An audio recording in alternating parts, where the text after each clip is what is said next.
La police lausannoise a encore tué. Il s'appelait Michael Kenechukwu Ekemezie. Il était père d'un garçon de 2 ans et d'une petite fille de 2 mois. Sa femme et lui venaient de se marier.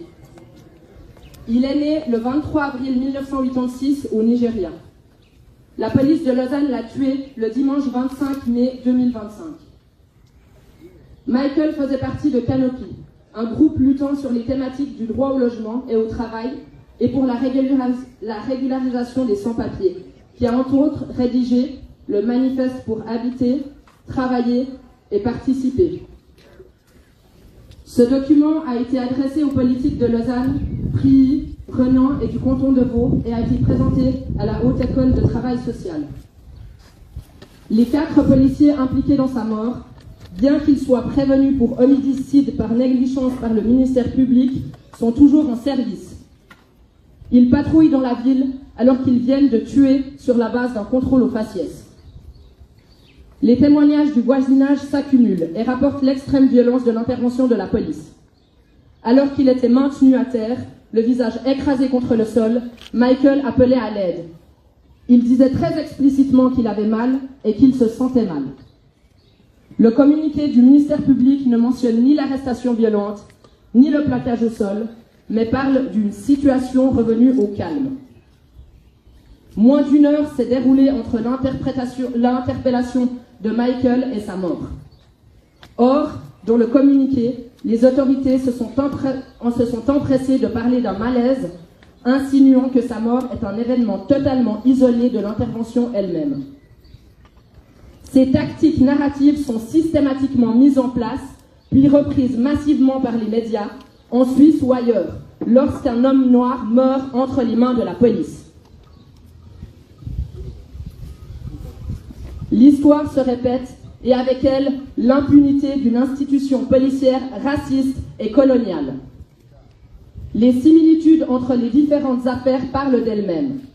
Le drame s'est déroulé à quelques mètres de l'endroit où a été tué Mike Ben Peter, dans des circonstances quasiment similaires. Exact.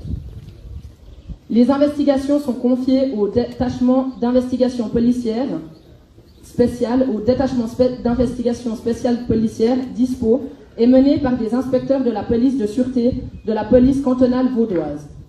Une décision incompréhensible. Après le procès Mike Ben Peter, les avocats de tous les partis s'étaient accordés sur le fait qu'ils n'avaient jamais vu une enquête aussi bâclée. La police ne peut structurellement pas enquêter sur elle-même. Je répète, la police ne peut structurellement pas enquêter sur elle-même.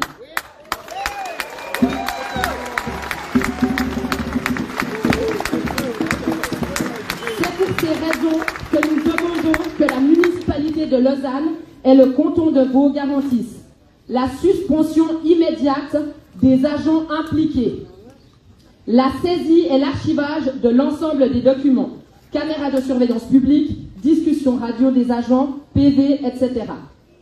Le transfert de l'enquête au ministère public d'un autre canton pour réduire les risques de collusion.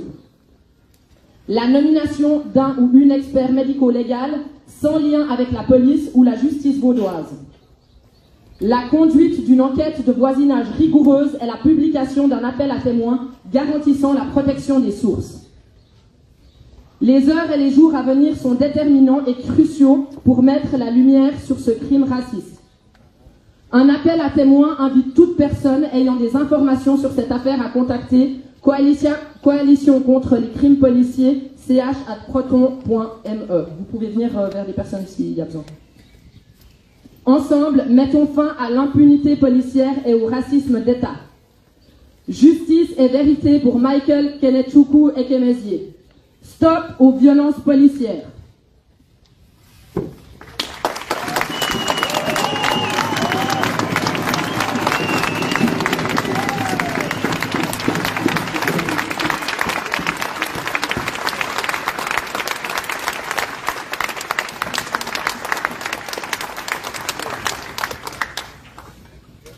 On Sunday, 25th May 2025, at around 9 p.m., a black man was arrested by the police in Rue Louis Agassiz near Lausanne train station. The circumstances of the arrest are unclear, but he was taken to Saint-Martin police station where he died shortly before 10 p.m. According to the press release from the public prosecutor's office, the person had been behaving in a manner suggestive of drug trafficking activities, was oppositional, and died as a result of malaise. This statement corresponds exactly to the one they gave after the death of Mike Ben Peter. At this stage, the information available comes almost exclusively from police sources, partly supplemented by the media, so everything must be taken with caution and mistrust. The first witnesses are already reporting a version other than the one given by the authorities. Concerning the identity of the victim, this article will be completed in the coming days.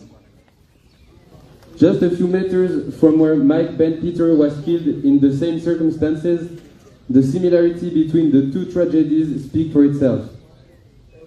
Police practices on the street of Lausanne remained unchanged and continue to cause death.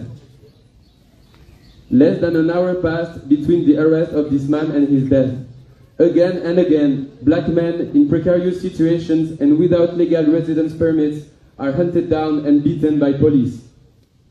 They are suspected of selling small doses of drugs and continue to be blamed for the drugs crisis in Switzerland. They are arrested in an excessively violent manner by police officers who enjoyed total impunity. This tragedy is added to a list of black men killed by the police in the canton of Vaud that grows longer year after year. The circumstances may vary, but each time we see outright violence motivated by the racist bias of police practice. The Vaud Public Prosecutor's Office announced that the investigations had been entrusted to the Detachment of Special Police Investigation, DISPO, and were being carried out by inspectors from the Vaud Cantonal Police, the security.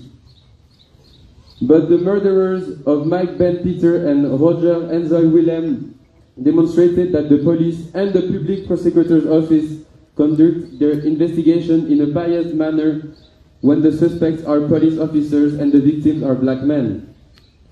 Anyone with information about this case is invited to contact Coalition contre les violences policières, contre les crimes policiers CH at proton.me. The hours and days ahead will be crucial in gathering the evidence needed to shed light on the circumstances of the death and convict those responsible. We demand that the municipality of Lausanne and the canton of Vaud guarantee the immediate suspension of the officers involved, the seizure and archiving of all documents, public surveillance cameras, officers' radio conversations, police reports, and so on. The transfer of the investigation to the Public Prosecutor's Office of another canton to reduce the risk of collusion. Appointing a forensic expert with no link to the Vaud police or judiciary. To conduct a rigorous neighborhood investigation and the publication of a call for witnesses guaranteeing the protection of the sources. Together, let's put an end to police impunity and state racism. We demand justice and truth. Stop police violence. Stop police!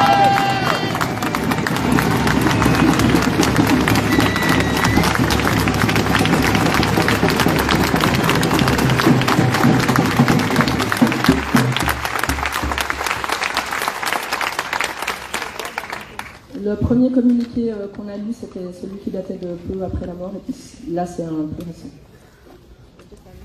Aujourd'hui, alors que 2 semaines entières se sont écoulées depuis la mort de Michael Kenneth Chukwu Ekemezié, le procureur refuse à l'avocat de la femme et des enfants du défunt le droit de se constituer en partie civile. La défense a pu débuter sa présentation, mais l'avocat de la famille n'a toujours pas accès au dossier. Le procureur considère que la victime n'a formellement pas été identifiée, alors même qu'un proche l'a officiellement reconnue. En effet, un membre de la communauté de Michael originaire du même district au Nigeria et ami depuis l'enfance, a été accepté en tant que personne capable de procéder à la reconnaissance du corps le mercredi 28 mai. Lors de cette reconnaissance, il a été catégorique sur l'identité de son ami Michael, de son frère Michael. Cette reconnaissance est aujourd'hui délégitimée, car le proche du défunt ne serait pas de la même famille de sang. L'homme était pourtant en possession d'une procuration signée par le frère de Michael, l'autorisant à procéder à la reconnaissance et permettant à son avocat d'avoir accès au dossier. Tout a été fait dans les règles. Sa femme a même envoyé les copies des certificats de naissance de leur enfant pour prouver leur affiliation. Le procureur se justifie en disant que Michael avait différents alias, refuse une nouvelle identification du corps et a saisi l'ambassade du Nigeria. Ce scénario vient confirmer les doutes quant à la capacité du ministère public à mener une enquête transparente et indépendante. L'avocat de la famille est en train d'analyser si un recours a une chance d'aboutir, mais à l'heure actuelle, et malgré les efforts déployés par la famille, le procureur n'a pas changé de position. Un homme est mort entre les mains de la police, on connaît son nom, la famille est catégorique, mais tout est bloqué. Et pendant ce temps, la procédure avance. Les avocats des policiers préparent leur défense à l'abri des regards. Cette situation dénote encore une fois d'un système à deux vitesses, mis en place aux prémices même de cette longue procédure.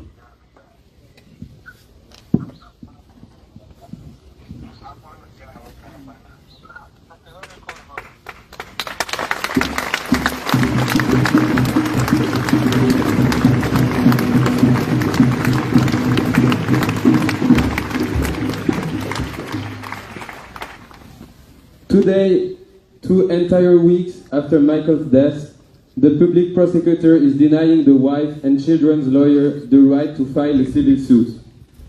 The defense has been able to begin its preparations, but Michael's family lawyer still has no access to the case file.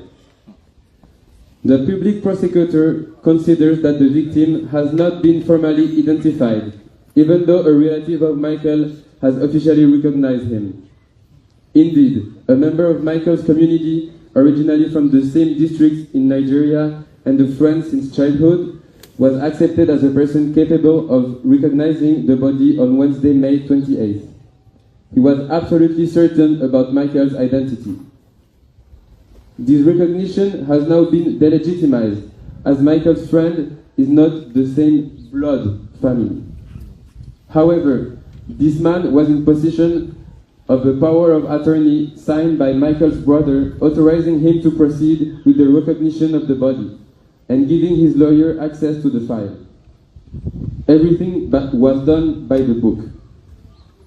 His wife even sent copies of their children's birth certificates to prove their affiliation. The prosecutor justified himself by saying that Michael had different identity, refused a new identification of the body, and referred to the case to the Nigerian embassy.